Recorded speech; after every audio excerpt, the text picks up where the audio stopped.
আমি ইউটিউবে video upload করছি না, কারণ আমি আধ্যাত্মিক পথে একটু গেছি, তো আধ্যাত্মিক পথটাই আমার ভালো লাগছে। তো যেরকম রামকৃষ্ণ পরমহংসদেব, সারদা মা, বিবেকানন্দ এনারা আছেন, এনারা আমাদেরকে পথ দেখাচ্ছেন, আমরা সেই পথে এগোচ্ছি, তাই না?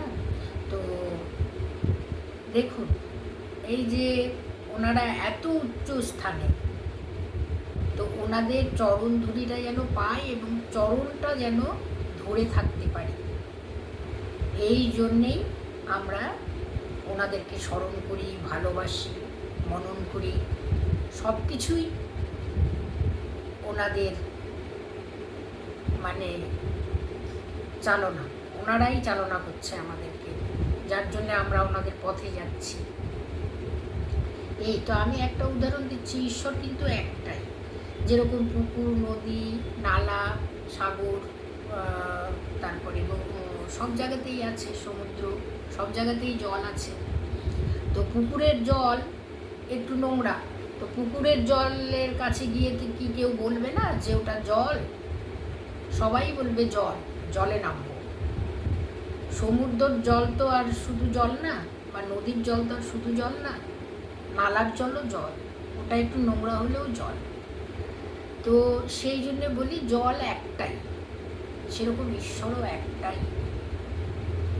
এখন কেউ যদি পরমাত্মাকে দেখে, অনুভব করে, বা একদম দেখে সরাসরি, সেও তাদের কাছাকাছি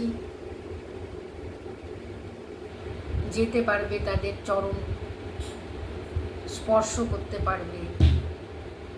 তো সেটাই, পরমাত্মা একটাই, তাকে বিভিন্ন জনের মাধ্যমে, বিভিন্ন বস্তুর মাধ্যমে, বিভিন্নভাবে দেখা যায়।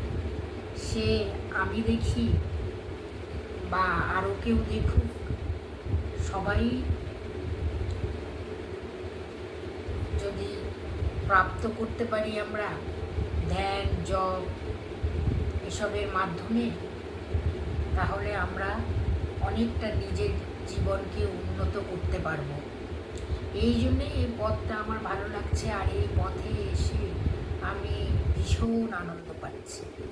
সেই জন্য এই পথটাকে আমার ভীষণ ভালো লাগছে।